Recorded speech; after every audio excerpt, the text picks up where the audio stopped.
Hi viewers, welcome to direct sports. IPL weekend కూడా ముగిసిపోయింది.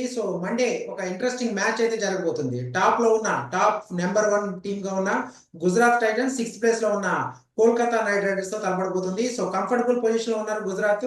But KKR కి time is running out for play of chances. ఎట్లా ఉండబోతుంది ఈ మ్యాచ్? దీనికి సంబంధించి మాతో మాట్లాడడానికి జూమ్ ద్వారా అందుబాటులో ఉన్నారు సుధీర్ మహావాది, ప్రముఖ cricket commentator and senior sports journalist also.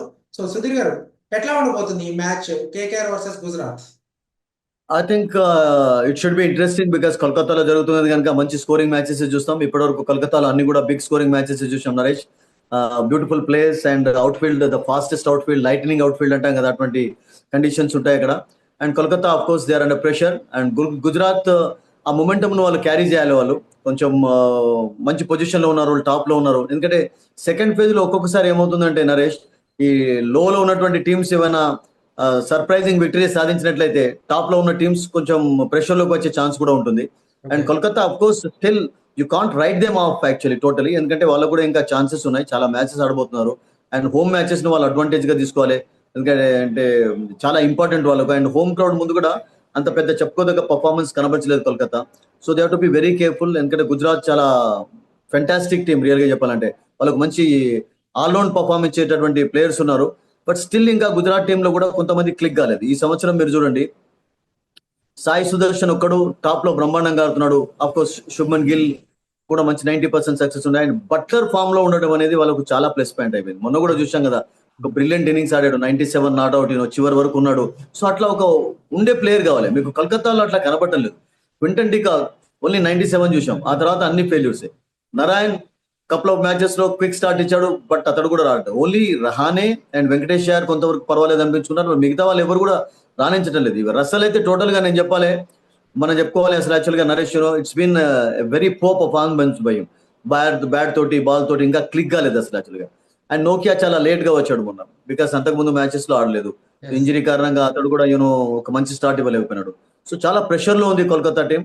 But home crowd ముందు ఆడుతున్నారు కనుక I think they should do their best to defeat Gujarat Titans, because they are a very tough side అండి. కోల్కతాకి ఎంత ఛాన్స్ ఉంది అనుకోవచ్చు, ఎందుకంటే 3 విక్టరీస్ వచ్చినాయి వాళ్ళకి. ఇక్కడ నుంచి ఎవ్రీ మ్యాచ్ క్రూషియల్ అనుకుంటా, ఐ థింక్ సో. యా, ప్రతి మ్యాచ్ దాదాపుగా క్రూషియల్ అయిపోయింది కోల్కతా కూడా. అండ్ నేను అనుకుంటాను కొంచెం కాంబినేషన్స్ వాళ్ళు మారవాలి, ఎందుకంటే కాంబినేషన్స్ కొన్ని వర్కౌట్ కాలేదు వాళ్ళకు కూడా. సన్ రైజర్స్ హైదరాబాద్ కి ఎట్లనైతే కొన్ని కాంబినేషన్స్ వర్కౌట్ కాలేదు, కోల్కతాలో కూడా అవే సమస్యలు కనబడుతున్నాయి మనకు. ఎందుకంటే ఇప్పుడు రఘువంశీ, రమన్దీప్ దాదాపుగా ప్రతి మ్యాచ్ లో ఆడించారు. సో అంత చెప్పుకోదగ్గ పర్ఫార్మెన్స్ వాళ్ళు కూడా కనబరచలేకపోయారు. అండ్ రింకు సింగ్ కూడా ఇన్కన్సిస్టెన్సీ కనిపిస్తా ఉంది. వెంకటేష్ అయ్యర్ ఇప్పటివరకు ఒక మేజర్ ఇన్నింగ్స్ ఒకటి ఆడినట్టున్నాడు మేబీ, ఆ తర్వాత మళ్ళీ చాలా మ్యాచ్ లో ఫెయిల్ అయ్యాడు. మీరు చూడండి, ముంబై అగైనెస్ట్ ఇన్ ముంబై 116 కాల్అౌట్ అయిపోయినారు. అండ్ పంజాబ్ అగైనెస్ట్ 95 కు 111 కూడా చేంజ్ చేయలేకపోయారు. So that is very clear that batting combinations కొన్ని వర్కౌట్ అవుతలేదు వాళ్ళు కూడా. సో నేను అనుకుంటాను కొన్ని చేంజెస్ అయితే చేస్తారు. నోకియా ఐ థింక్ ఈ షుడ్ ప్లే, బికాస్ కొంచెం ఏదైనా ప్రాబ్లం ఉంది అంటే సాయి సుదర్శన్ కు ఆ షార్ట్ రైజింగ్ డెలివరీస్ లో కొంచెం తడబడుతూ ఉంటారు కనుక నోకియాను ఆడించాలి వాళ్ళు. అండ్ వైభవ్ కూడా, అరోరా కూడా, వాళ్ళు అంత పెద్ద రానా అండ్ అరోరా కూడా అంత పెద్ద చెప్పుకోదగ్గ పర్ఫార్మెన్స్ కనబరిచారు. ఫస్ట్ 1-2 మ్యాచెస్ లో మంచి బౌలింగ్ కనబరిచారు. And even Varun Chakravarthy and Narayan last couple of IPLs లో ఎట్లానైతే పర్ఫార్మ్ చేశారో నరేష్, అటువంటి పర్ఫార్మెన్స్ చూడలేదు వాళ్ళు. ప్రతి మ్యాచ్ లో 2 వికెట్స్ 3 వికెట్స్ తీసుకునే వాళ్ళు. అండ్ ఇప్పటికీ వాళ్ళిద్దరిలో ఎవరు కూడా టాప్ లో లేరు అంటే you can understand they are not getting wickets in every match actually. So Rinku Singh and Russell totally, Rinku Singh ఇంకా పర్వాలేదు కానీ రసల్ అయితే is been a failure total గా. విత్ బ్యాట్ బాల్ తోటి కూడా చెప్పుకోదగ్గ పర్ఫార్మెన్స్ లేదు. మేబీ ఒక కపుల్ ఆఫ్ మ్యాచెస్ లోనే అతని చేత వేయించాడు, ఎందుకంటే ఆ మూమెంటం, ఆ రిధం లేదు, ఆ ఎజిలిటీ లేదు అసలు యాక్చువల్ గా. రన్అప్ లో కూడా ఆ మూమెంటం కనబట్టలేదు. So maybe is fag end of his career లో కూడా ఉన్నాడు, because is ageing cricketer. But you never know, is very good allrounder. And రేపు నేను అనుకుంటాను ఒక మంచి పర్ఫార్మెన్స్ అతని నుండి ఎక్స్పెక్ట్ చేయొచ్చు కూడా వాళ్ళు. Coming to the Gujarat Titans, ఈ టీం ఏదైతే ఈ సీజన్ స్టార్ట్ నుంచి కూడా ఒక ఎక్స్పెక్టేషన్ తగ్గట్టు ఆడుతున్నట్టు మనకు అర్థమవుతా ఉంది. They are in the top place, number 1 place లో ఉన్నారు. సో వాళ్ళ బౌలింగ్ అటాక్ గురించి కానీ, వాళ్ళ ఇంపాక్ట్ ప్లేయర్స్ గురించి కానీ ఏం చెప్తారు? వాళ్ళ బౌలింగ్ అటాక్ లో అఫ్ కోర్స్ లాస్ట్ మ్యాచ్ లో సిరాజ్ కొంచెం రన్స్ ఇచ్చాడు, కానీ Prasidh Krishna has been fantastic for them.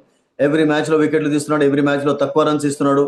And Arshad Khan కూడా మంచి రోల్ ప్లే చేస్తున్నాడు. బట్ వాళ్ళ మెయిన్ బౌలర్ నరేష్ ఇప్పటి వరకు ఎక్కువ వికెట్లు తీసుకోలేదు అసలు యాక్చువల్గా. I'm talking about Rashid Khan. Yes. Rashid Khan last match లో కూడా నో వికెట్. అంతకుముందు ఒకే ఒక మ్యాచ్ లో 2 వికెట్ తీసుకున్నాడు. అప్పుడు మరొక మ్యాచ్ లో ఒక వికెట్. ఇప్పటి వరకు ఐ థింక్ 7 మ్యాచెస్ లో చెప్పుకోదగ్గ రాషిద్ ఖాన్ పర్ఫార్మెన్స్ చూడలేదు. సో నేను అనుకుంటాను కలకత్తా లాంటి ప్లేస్ లో, బికాస్ అప్పుడప్పుడు బాల్ స్కిడ్ అవుతుంది కనుక I think they can expect a better performance from him, because once he gets back his rhythm and momentum, I think అది ఒక రకంగా చెప్పాలంటే సోనే పే సుహాగలాగా అయిపోతుంది వాళ్ళకి. ఎందుకంటే వాళ్ళకి మీడియం పేసర్స్ అద్భుతంగా రాణిస్తున్నారు. అండ్ సాయి కిషోర్ ను కూడా I don't understand, even last match లో గెలిచారు, that's a different story. Sai Kishore ను కూడా ఎక్కువగా ఉపయోగించుకోవట్లేదు. సాయి కిషోర్ కు మీరు ఫుల్ కోటా ఎప్పుడైతే ఇవ్వటలేదో you can try a batsmen. Yes. మొన్న కూడా చూసాం కదా, లాస్ట్ ఓవర్ వేయించారు. సో కనీసం ఆ సిచ్యువేషన్ లో ఒక బ్యాటర్ కూడా వాళ్ళకు తక్కువ కనబడ్డారు మన గెలిచినప్పటికీ కూడా. యూనో కొంచెం అవసరమైతే కనబడింది. సో కొంచెం వాళ్ళు కూడా కాంబినేషన్స్ వర్కౌట్ చేసుకోవాలి. Because Rashid Khan comes back to his full form, నేను అనుకుంటాను అక్కడ వాళ్ళకి ఎక్స్ట్రా బ్యాటర్ ఆడించే ఒక ఛాన్స్ కూడా ఉండొచ్చు వాళ్ళకు. ఓకే, ఫైనల్ నరేష్, గా పిచ్ రిపోర్ట్ ఎట్లా ఉండబోతుంది? ఎంత స్కోర్ ప్రెడిక్ట్ చేయొచ్చు మనం Eden Gardens? You can expect more than 180 అండి. Calcutta is a beautiful place to bat on. Quick field ముఖ్యంగా బ్రహ్మాండంగా ఉంటుంది కనుక, అవుట్ ఫీల్డ్ సారీ, చాలా క్విక్ గా ఉంటుంది కనుక I think 180, 190, even more than that also is expected. Because already big scoring matches చూసాం. And one more big scoring match we are going to witness tomorrow in Kolkata. Okay, final గా మీ prediction ఈ match కి సంబంధించి? My prediction, I think Kolkata might win tomorrow. Okay. Okay, thank you very much Sudheer garu. So Thank you so Kolkata much. తమ team combination లో కొన్ని changes చేసి వాళ్ళ స్టార్ ప్లేయర్స్ అందరూ కనుక క్లిక్ అయితే ఖచ్చితంగా గుజరాత్ మీద, టాప్ టీమ్ గా ఉన్న గుజరాత్ మీద గెలుపు ఖచ్చితంగా సాధిస్తుందని చెప్పేసి సుధీర్ మహావతి చెప్తున్నారు. Keep watching dial sports.